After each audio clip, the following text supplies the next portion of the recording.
memberatkan ciri-ciri orang tersebut, ya, dan mengharamkan apa yang mereka lakukan dengan meminta-minta, padahal peminta itu memiliki hak untuk meminta, tapi dengan kondisi tertentu. Jika dia memang butuh, maka tidak salah. Dia mempunyai hak untuk meminta. Dan di setiap yang dipinta juga harus memahami bahwasannya di dalam harta yang dititipkan Allah pada dirinya ada hak orang lain. Tamam. Tapi yang perlu kita garis bawahi adalah melihat pada diri kita saat meminta, jika itu mengharuskan. Jika tidak mengharuskan, maka di sini yang dilarang oleh Nabi Muhammad, ya. Jadi bukan artinya meminta itu dilarang. Karena yang namanya meminta mengambil hak yang Allah titipkan kepada hambanya yang lain. Jadi dia meminta haknya. Ya, itu yang dimaksudkan orang yang meminta adalah dia mengambil hak miliknya yang ada pada orang lain sebagai titipan dari Allah. Larangan yang tidak dibenarkan oleh Nabi ketika kita berkecukupan atau lebih dari cukup, kemudian kita meminta. Tamam. Baik.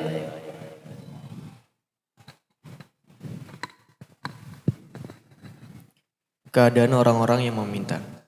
Bashar berkata bahwa orang-orang fakir itu ada 3 macam. Ada orang fakir tidak meminta dan jika diberi ia mengambilnya. Ini akan bersama orang-orang dekat dengan Allah, muqarrabin, di surga Firdaus. Dia tidak meminta, dia juga menyadari ketetapan dan ketentuan Allah untuk dirinya, yaitu fakir atau miskin. Tapi manakala dia diberi, dia tidak juga menolaknya. Dia terima pemberian, tapi untuk meminta tidak ada itu dalam kamus dirinya. Gambaran orang seperti ini kelak mereka yang akan terdahulukan masuk ke dalam surga dan ditempatkan di surga yang paling tinggi, yaitu Al-Firdaus, ya, Jannatul Firdaus. Nah, yang seperti ini menjadi suatu keharusan bagi orang yang kaya, yang memiliki harta lebih. Justru mereka harus mencari fakir yang tidak meminta. Ini keharusan bagi yang si pemilik harta, mencari orang yang memang betul-betul mustahik, berhak, apalagi dia menjaga muruah harga dirinya dengan meminta, itu tidak pernah dia lakukan.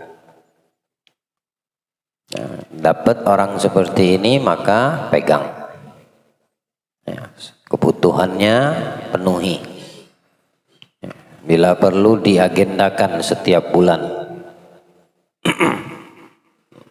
Jadi setiap bulan tertutupi kepenuhannya, kebutuhannya, terpenuhi kebutuhannya. Karena dia tidak akan pernah mau meminta. Dia lebih memilih untuk bersabar. Ya. Sehingga enggan untuk meminta. Andaikan dia meminta, itu dia punya hak, tapi dia tidak memilih untuk mengambil haknya dengan meminta kepada orang yang berada, yang memiliki harta kekayaan. Nah, dia lebih senang dengan keadaannya, bersyukur dengan keadaannya, kefakirannya, serta bersabar menerima ketetapan Allah atas dirinya. Dikasih dia tidak menolak, diambilnya. Ini ciri-ciri fakir yang dekat sama Allah. Ini enggak dikatakan di situ mugarrabin.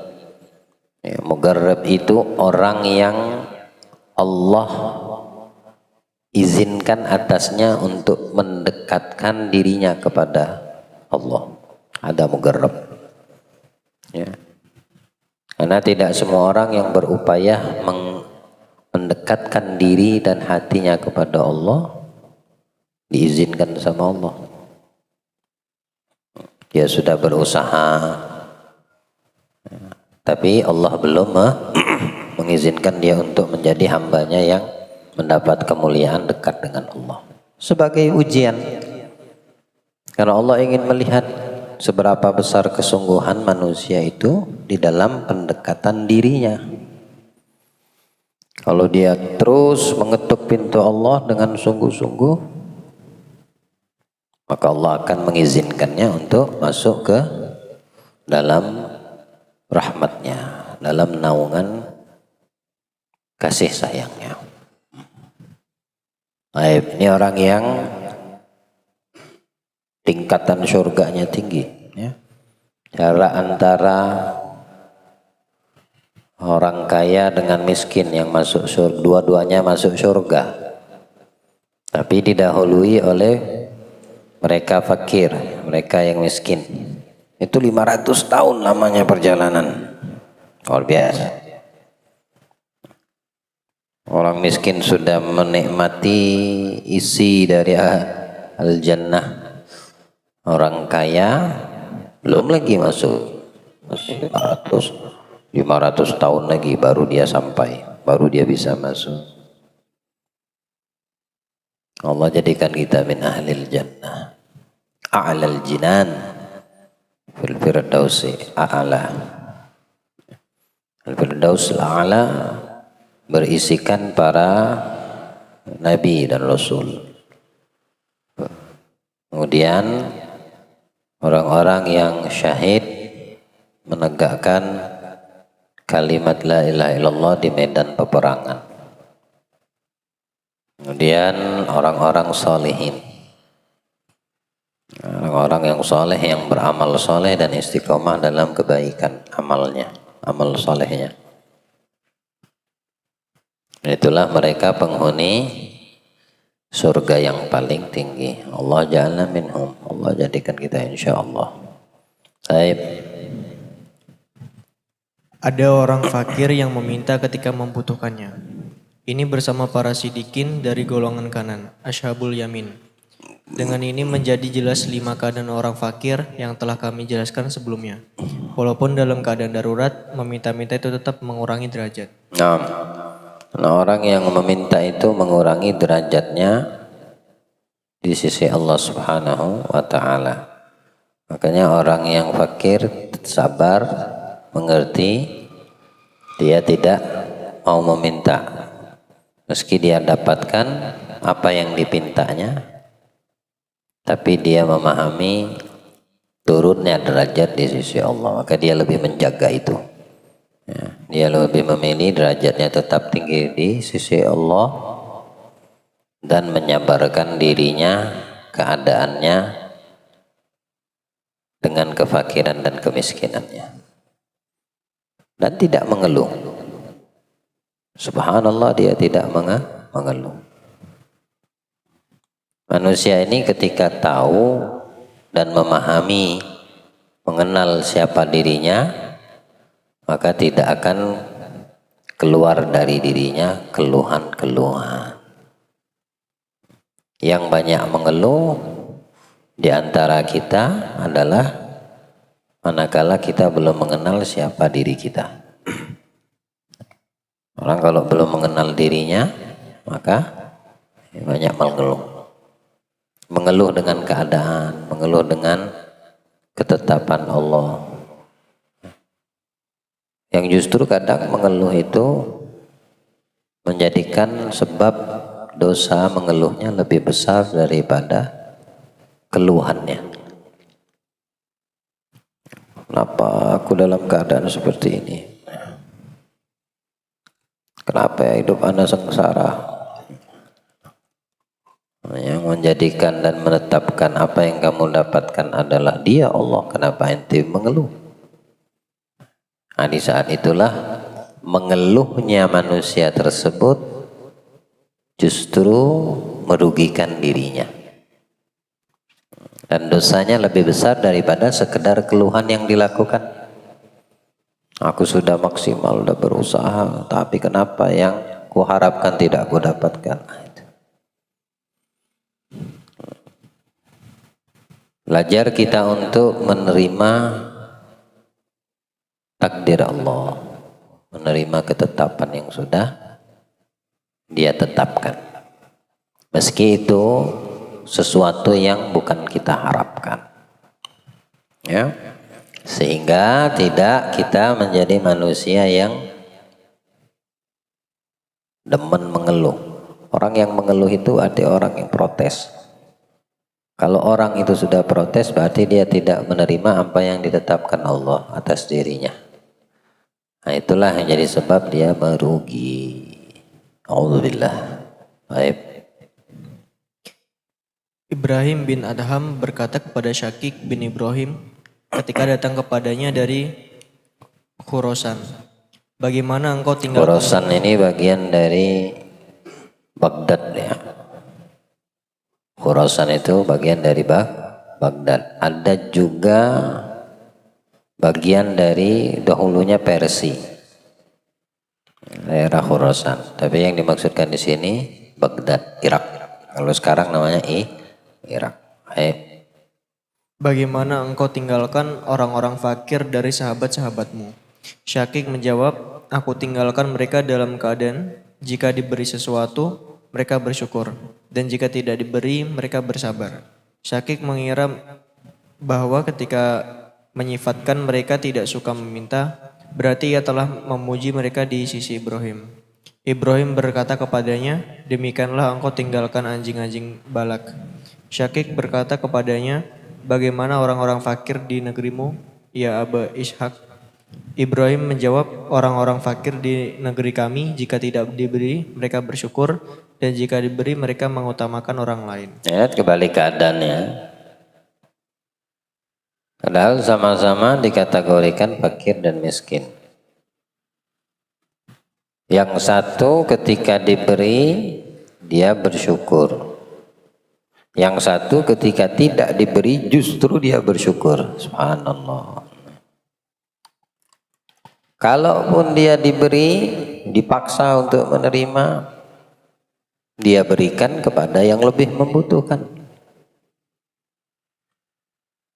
Nah, ini orang yang mendapatkan kedudukan tinggi di sisi Allah.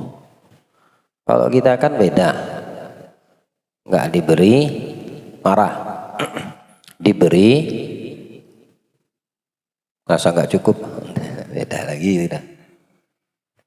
Nggak dikasih ngamuk, dikasih nggak pernah ngerasa cukup. Nggak dapat daging kurban, woi, masa aku nggak dikasih? Dikasih, masa ngasih cuil? Ini kita. Ya. Kalau orang-orang salaf salihun terdahulu dikasih, ada yang bersyukur. Gak dikasih, sabar. Yang memiliki kedudukan lebih tinggi lagi, bukan dikasih, tidak dikasih bersyukur. Bukan dikasih bersyukur, tidak dikasih. Si A dapat daging, si B kagak dapat. Yang kagak dapat bukan mengeluh, justru dia bersyukur. Arti kedudukannya sudah beda. Ya. Bukan dari sisi menerima sesuatu yang diberikan, tapi memahami kehendak yang Allah inginkan, memahami ketetapan yang telah Allah tetapkan, maka dia bersyukur ketika dia tidak dapat. Ya, ada orang dikasih sehat, bukan dia syukuri sehatnya, justru dia gunakan kesehatannya untuk hal-hal yang melalaikannya. Ada orang yang diberi kekayaan, bukan dia syukuri kekayaannya sehingga bisa mengangkat tinggi derajatnya, membantu orang, loyal kepada fuqara wal masakin, justru sebaliknya. Tapi ada orang yang dijadikan miskin sama Allah, dan dia paham betul ini tidak luput dari ketetapan, ketentuan, qada dan qadar dari Allah. Dia tidak mengeluh, dia bersyukur kepada Allah. Karena dia memahami semua yang ada di dunia ini, dan kita juga harus memahami untuk bisa mengambil hikmah serta pelajaran. Selama kita ini di dunia, tidak ada yang tidak dinamakan ujian. Tidak ada. Camkan itu baik-baik. Ya, pahami semua. Yang kamu inginkan, yang tidak kamu inginkan, yang kamu harapkan, yang tidak kamu harapkan, selama kamu dapatkan itu di dunia, maka itu namanya ujian.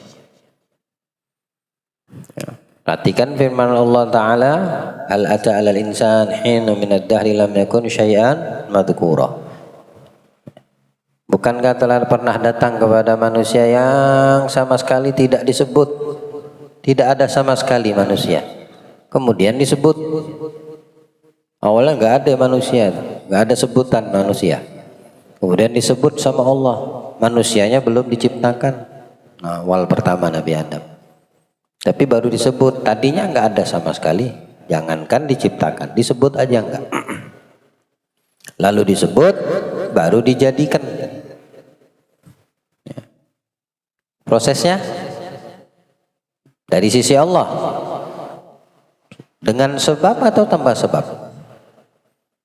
Dengan sebab atau tanpa sebab untuk menjadikan kita manusia. Inna khalaqnal insana min nutfatin. Ini dengan sebab. Kami, kata Allah, menciptakan manusia dengan rangka bentuk perangai, udah kami siapkan semua dalam ciptaan kami. Amsyajin min nutfatin, dari sperma. Dari sperma. Bukan dari besi campur semen beton. Bukan dari baja. Dari sperma. Bayangin. Dari itu kita diciptakan. Min nutfatin amsyaj. Kemudian kami balut, kami campur, kami proses. Dari proses itu tumbuh daging dari sperma tadi. Ya, sperma laki atau sperma perempuan. Kemudian kami tumbuhkan tulang, kami tutupi kulit, kami bentuk hidung, mata, telinga. Amsyaj, dicampur aduk, itu proses. Dan ini disebab dengan sebab. Tujuannya apa kalau udah jadi? Nabtali. Untuk kami uji mereka. Ayo, diuji kita. Ternyata Allah menciptakan kita ini untuk kita ini diuji. Jadi selama di dunia tidak ada yang namanya tidak ada ujian. Ada yang diuji dengan kekayaan, dilihat bersyukur tidak. Ada yang diuji dengan kefakiran dan miskin, dilihat sabar atau mengeluh. Faja'alnahu sami'an basira. Lalu kami jadikan mata untuk melihat, telinga untuk mendengar. Nah, kami jadikan telinga untuk mendengar, mata untuk melihat. Kenapa di ayat ini telinga dulu? Karena indera pertama dari manusia setelah lahir adalah telinga yang berfungsi. Kalau mata dia belum melihat, proses lagi beberapa waktu. Tapi kalau telinga sudah berfungsi. Lihat dah, disunnahkan bayi lahir apa yang dilakukan? Diadzankan karena telinganya yang sudah berfungsi. Diadzankan kanan, dikomatkan sebelah kiri, supaya yang pertama kali dia dengar saat dia lahir di dunia ini yang menyebabkan dia ada, yaitu Allah. Bukan matanya. Kalau mata mana nanti melihatnya, butuh waktu lagi. Faja'alnahu sami'an basira. Kalau udah dia berakal, gunakan. Kamu punya telinga, kata Allah, udah kuciptakan. Itu apa? Gunakan. Kalian punya mata, kujadikan untuk apa? Mata yang kamu lihat, ambil hikmah dari apa yang kamu lihat. Telinga kujadikan supaya kamu mendengar terhadap apa yang kamu dengar. Jadikan hikmah dan ibrah dalam kehidupan. Dua fungsi inilah yang bisa mengangkat atau menghinakan kita. Ada orang yang tidak bisa memfungsikan pandangan apa yang dilihat sehingga dia tidak bisa mengambil pelajaran. Atau apa yang telinganya dengar tidak bisa dia mengambil pelajaran. Mata melihat sesuatu, timbul malah hal-hal yang membuat pikirannya kotor, hatinya kotor. Telinga mendengarkan sesuatu, bukan dia mengambilnya pelajaran dan menjadikan, justru dimakannya, akhirnya pikirannya, hatinya rusak.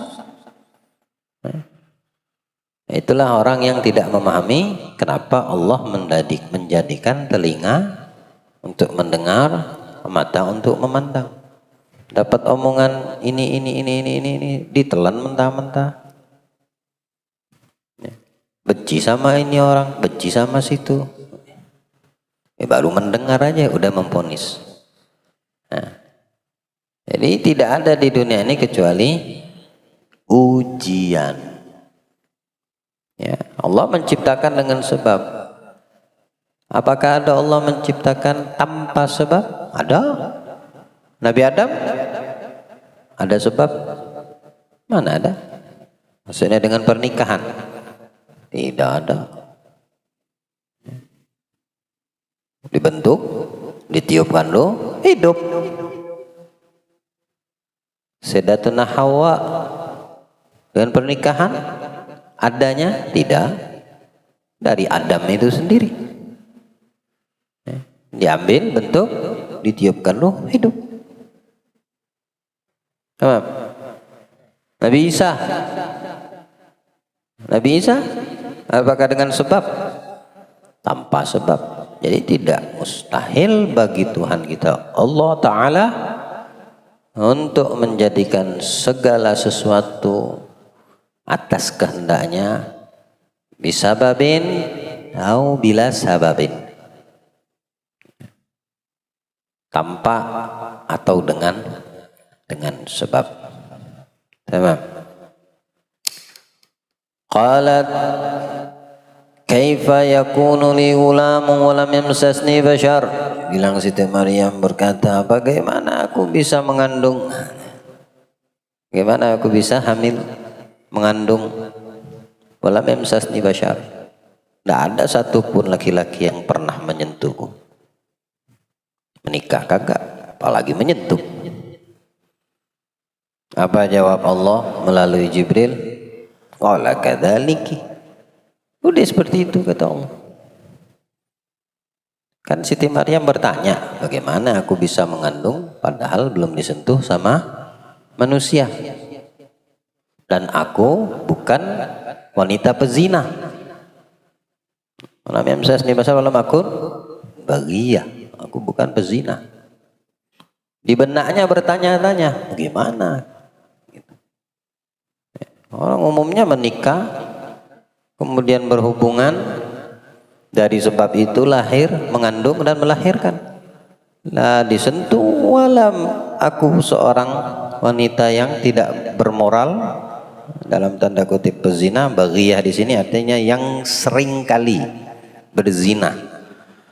Kalimat baghiyah itu wanita yang sering kali, bukan sekali tapi berulang kali. Ketika benaknya berkata, pikirannya bertanya, macam-macam tanya, dijawab qala kadzaliki. Udah seperti itu. Qala kadzaliki qala rabbuki. Dia Allah berkata kepadamu, wahai Maryam, kata Sayyidina Jibril. Qala kadzaliki qala rabbuki wa alayya hayyin. Yang kau pikirkan itu bagiku kata Allah hayyin. Hayyin, mudah, gampang. Wa alayya hayyinun wa linaj'alahu ayatan linnasi wa rahmatan minna. Untuk kami jadikan tanda kebesaran kami kata Allah kepada manusia, bahwasanya kami maha mampu. Aku kata Allah dengan keagungan kebesaranku mampu melakukan yang tidak bisa dicerna akal manusia. Hatta kita di zaman sekarang ini kalau melihat seorang wanita hamil seperti yang dialami Siti Maryam, apa kita mau percaya? Ayo, lu kok ente hamil? Iya tiba-tiba aneh hamil.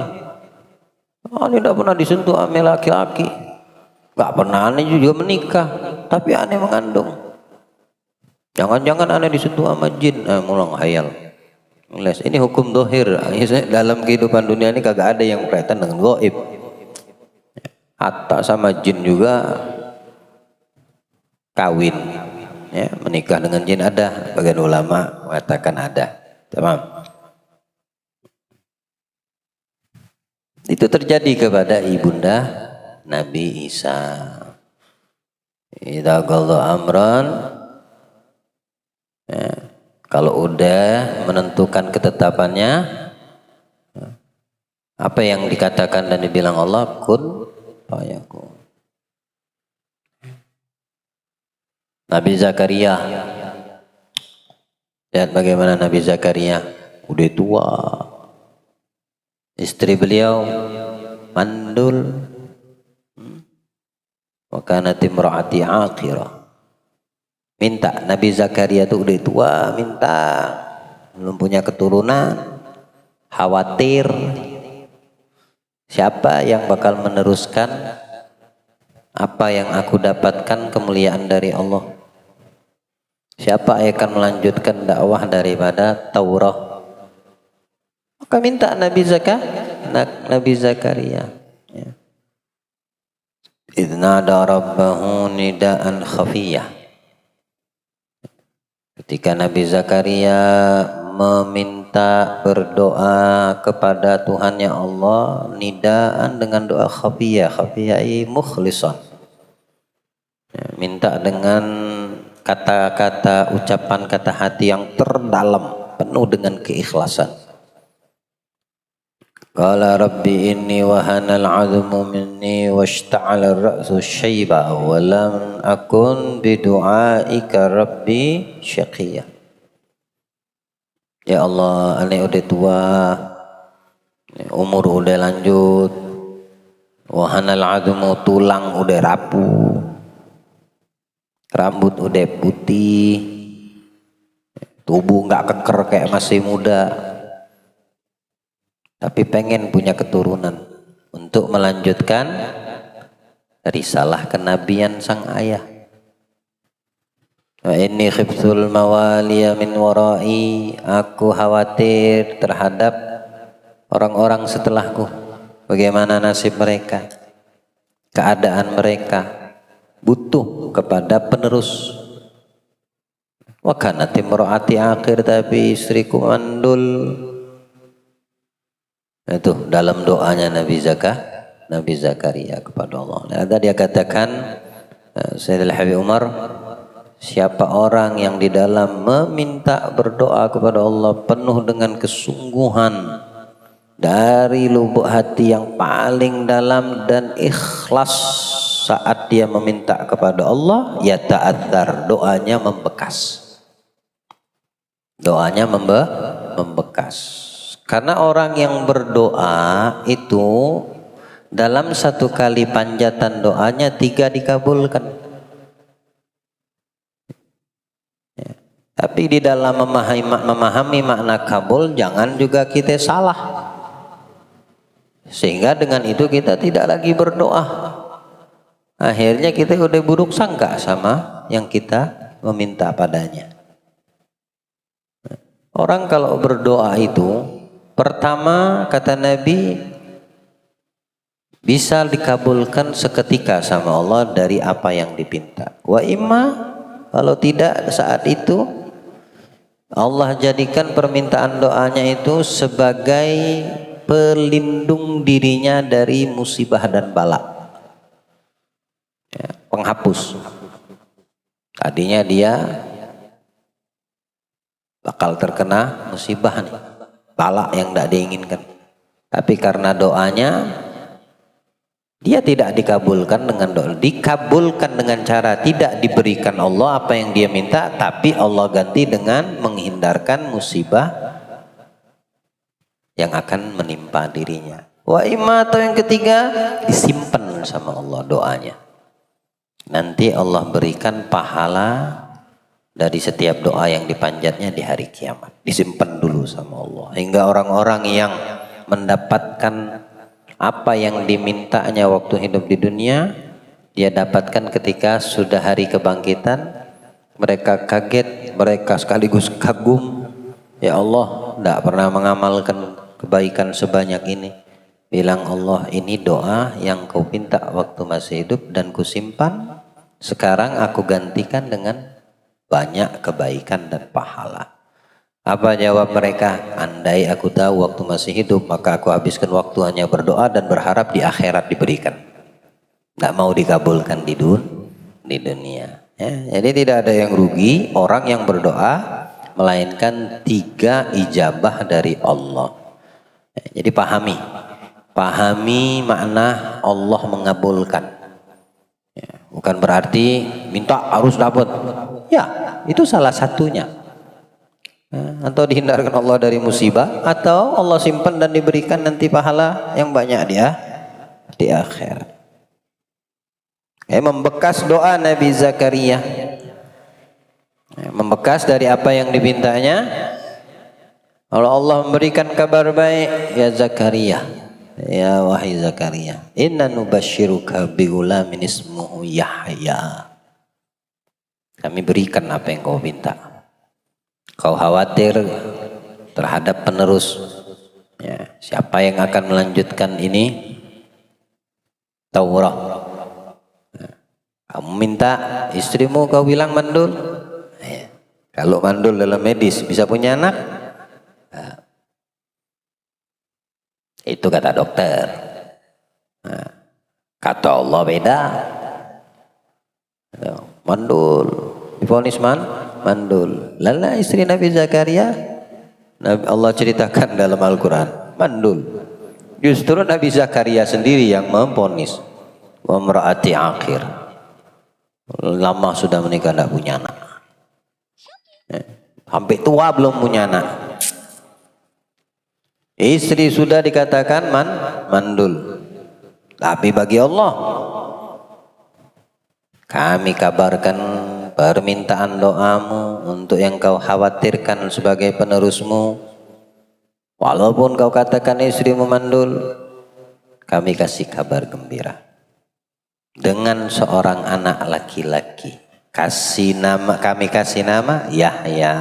Lihat, Yahya, Nabi Yahya itu yang kasih nama siapa? Allah, bukan Nabi Zakaria. Allah yang kasih nama kepada putranya Zakaria. Nah, dalam kondisi kabar seperti itu bertanya pasti, seperti Siti Maryam tadi, bagaimana Nabi bisa hamil, mengandung? Disentuh laki tidak pernah, menikah belum. Benak itu bertanya, otak itu loading, gimana caranya? Sama juga Nabi Zakaria. Bagaimana, ini udah tua, bini ani mandul, kawin lagi nih kayak. Ya, namanya berpikir, mungkin aku akan dijodohkan Allah dengan seorang wanita lagi yang muda mungkin, yang cantik, yang tidak mandul. Enggak, ternyata dari istri yang dikatakan mandul. Ketika itu terngiang di pikiran, menjadi buah pertanyaan yang banyak dari seorang Zakaria, maka dijawab oleh Allah, qala kadzalik. Udah seperti itu kata Allah. Ente apa yang ente pikirkan bertolak belakang semua, enggak bakal ente bisa paham dan ente terima. Udah seperti itu. Qala rabbuka huwa alayya hayyin. Mudah bagiku kata Allah. Wa qad khalaqtuka min qablu wa lam taku syai'a. Kamu dulu udah ada, aku jadikan. Lihat dijawab sama Allah. Kamu sendiri dulu nggak ada. Siapa yang jadiin? Dari nggak ada kemudian menjadi ada. Kami semua yang menjadikan, bilang Allah. Tamam. Jadi Allah di dalam ketetapannya menentukan orang-orang yang dijadikannya kaya, dijadikannya fakir dan miskin. Dan Allah ingin menjadikan si miskin kaya dengan sebab tanpa sebab, atau memiskinkan si kaya dengan dan tanpa sebab, semua itu tidak sulit bagi Allah. Tidak sulit. Tapi yang perlu kita pahami, mau kaya mau miskin, ujian. Berapa banyak orang yang diberikan ketetapan kaya, justru dia tidak lulus dengan ujian. Tidak sedikit juga orang yang diuji miskin, tidak lulus dengan kemiskinan, ujian miskin. Kayak bilang Nabi SAW, ya, hampir saja kemiskin itu membuat orang bisa kafir. Nah, betul, karena orang yang ditetapkan Allah fakir atau miskin, dia tidak bisa bersabar. Dia tidak mau menerima ketetapan, justru yang keluar dari diri mereka keluhan. Nah, itu membuat bertambah dosa dia karena tidak menerima, protes. Ya, protes. Kalau ente mau demo protes ketetapan DPR MPR, ya monggo. Itu pun ada konsekuensi. Kalau ndak ribut antara rakyat sama pemerintah. Yang kamu protes ini Tuhan yang menciptakan alam semesta, parah. Tahu diri berarti maksudnya, ya. Jadilah orang yang bisa menerima. Ini luar biasa. Udah tidak diberi justru bersyukur. Allah ja'alna minhum. Allah jadikan kita mendapat kemuliaan yang tinggi di sisi Allah. Baik.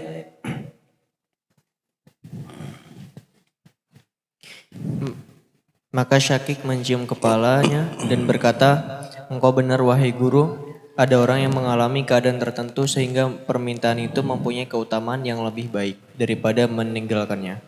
Sebagai contoh, kabar yang meriwayatkan bahwa ada orang melihat Abul Hasan An-Nuri mengulurkan tangannya dan meminta kepada orang-orang dalam suatu tempat, maka aku merasa kurang senang. Kemudian aku menceritakannya kepada Al-Junaid.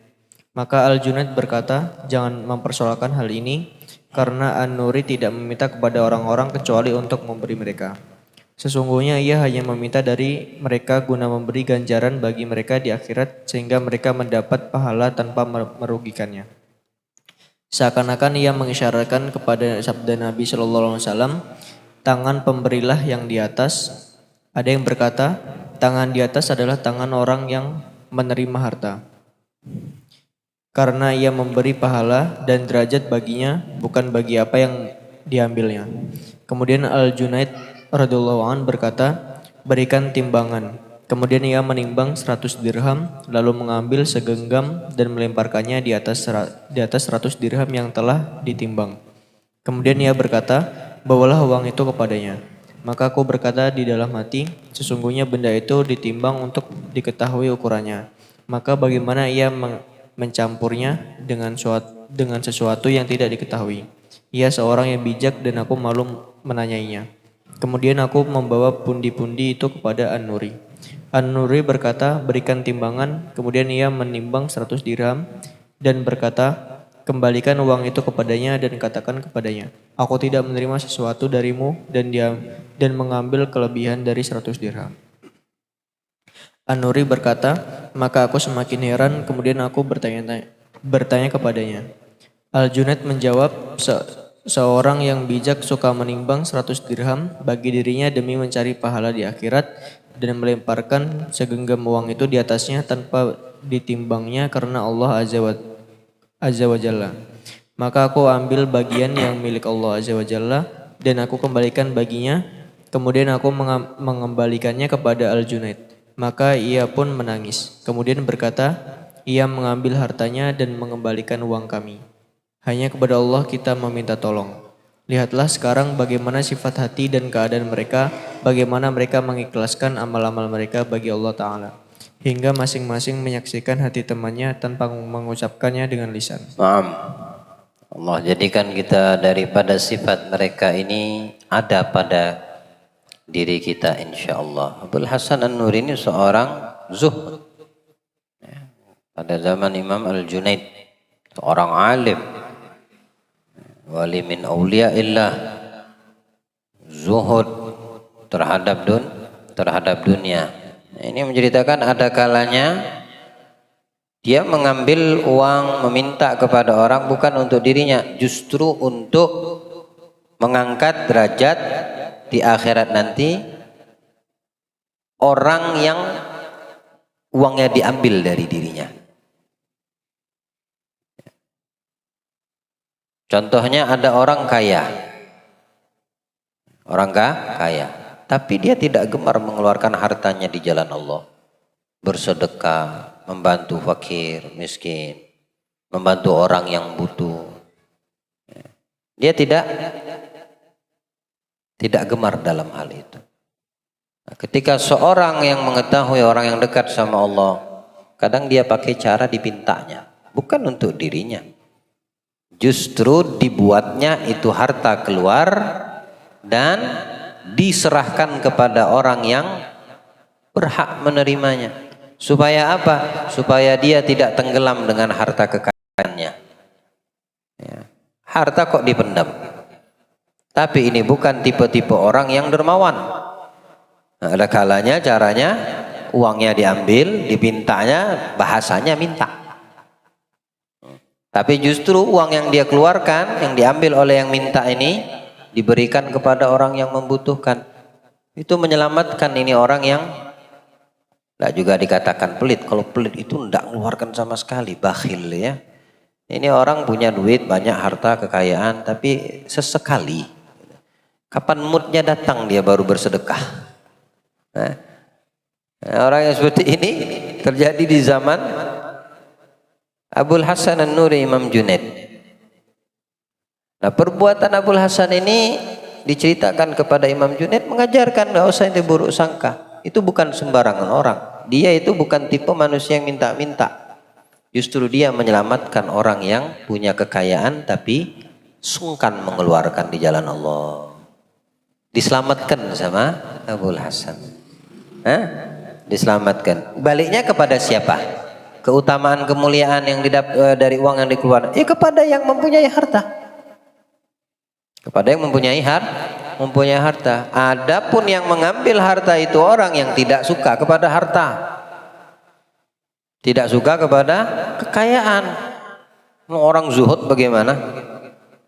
Orang zuhud ini, pemimpinnya orang zuhud, bahkan dikatakan Abul Hasan An-Nuri.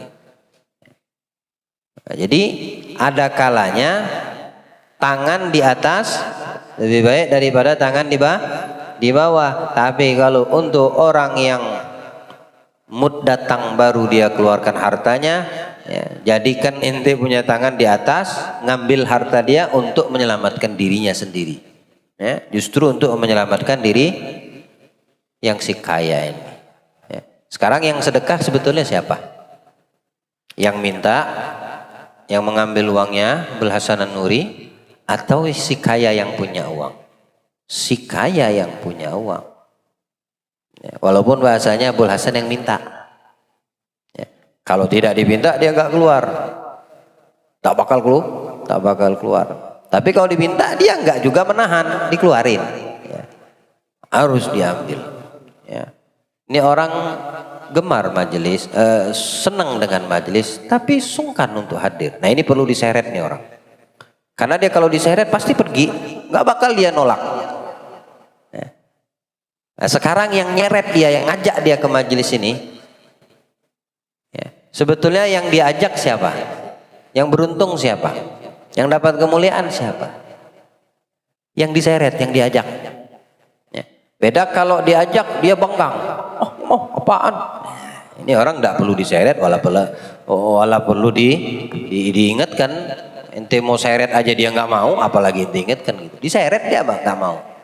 Ya. Sama kayak ini gambar orang yang punya harta. Bukan dia tidak mau mengeluarkan harta, cuma dia butuh seseorang yang support untuk hartanya ini keluar, ya. Kayaknya diambil oleh Abul Hasan dengan cara minta. Di zaman kita sekarang ini bahasanya orang itu minjem, ya. Kalau di orang yang butuh, orang yang tidak mampu, ya, kadang kasihan. Ya. Dengan bahasa kita tahu ini orang fakir, kita tahu ini orang miskin, tapi untuk menutupi rasa malu dia, padahal dia butuh. Pak, saya mau pinjam uang untuk beli beras, untuk nutupi sewa rumah saya, kontrakan misal. Bahasanya minjem, padahal nih orang butuh. Kenapa? Kalau kalimatnya diubah minta, malu. Belum tentu yang punya harta yang didatangi baik. Ya. Minta siapa kau? Nah, ini di zaman kita ya maksudnya. Makanya bahasanya minjem. Ya. Nah ini tingkat sensitif harus timbul dari pemilik harta. Ketika kita tahu dia ini orang yang tidak mampu, walau bahasa dia minjem, ya, jangan pernah ditolak, jangan pernah dipinjam. Kenapa? Sudahlah yang minjem tidak mampu, orangnya fakir dan miskin. Bagaimana mau cara gantinya? Bagaimana cara ganti? Beda kalau satu level, berkecukupan atau punya kelebihan, memang saat itu dia lagi tidak ada, karena ada tunggakan mendesak, dia pinjam nanti diganti. Nah, ini betul-betul minjem. Tapi kalau orangnya fakir miskin, bahasanya minjem, kitanya yang harus sensitif, beri, kasih. Ya. Bukan bahasanya dipinjemi. Kalau minjem itu harus balikin. Lah dia aja susah, bagaimana dia mau balikin? Paham gak maksudnya? Gambaran yang saya maksudkan ini ya. Bagaimana dia mau balik, dia aja susah dan kita tahu nih orang susah. Ya. Tapi kalau orang yang mampu, dia minjem memang betul-betul minjem, ya, dia akan baliki. Atau dia lupa, kita yang minjemi, ingetin. Atau kita tagih, itu untuk menyelamatkan dia.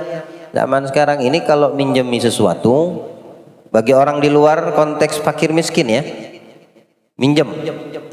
Yang dibuat repot yang minjem, yang meminjemi. Sampai-sampai yang meminjam itu kadang ngemis. Ngingetkan orang yang meminjam itu, Sama saja kayak kita itu ngemis duit, padahal itu duit kita. Dia minjem kok.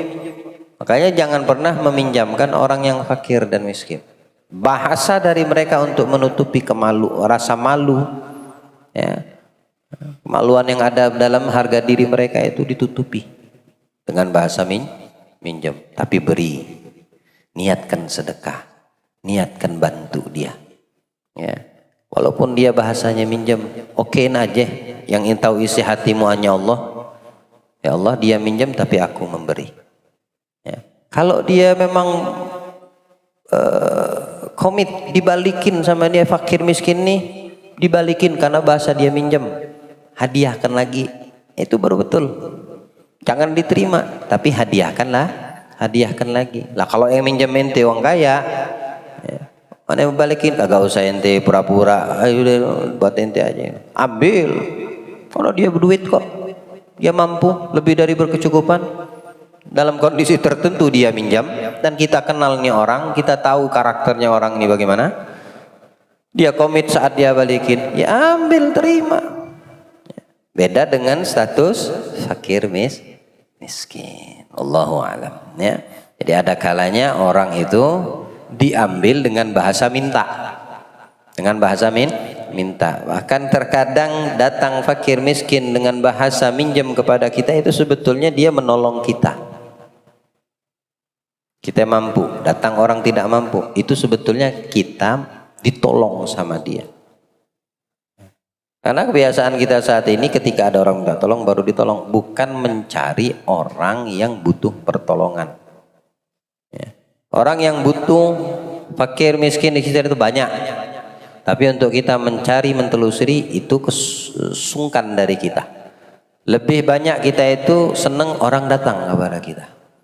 Tapi orang yang bijak di dalam mensyukuri harta kekayaannya, dia mencari siapa orang yang butuh. Dia tanya siapa orang yang fakir miskin. Ya, daripada hartaku terpendam, nggak keluar, nggak berputar, baik-baik aku kan tabungkan buat akhirat. Dicarinya orang yang butuh, dianggarkan oleh dia atas kebutuhan si fakir miskin. Ini orang yang mensyukuri salah satu nikmat dari Allah dan lolos atau lulus dari ujian kehidupan dunia dari sisi harta. Semoga Allah muliakan kita insyaallah. Menjadikan kita hamba-hamba yang kuat iman, sabar terhadap ketetapan Allah, dimudahkan di dalam melalui semua ujian kehidupan dunia, ya, dan jadikan Allah hamba-hamba yang menerima qada, takdir, ketetapan baik dan buruk semua datang dari Allah. Amin ya rabbal alamin. Sallallahu alaihi wasallam sayyidina Muhammadin wa alihi wasallam. Alhamdulillahi rabbil alamin.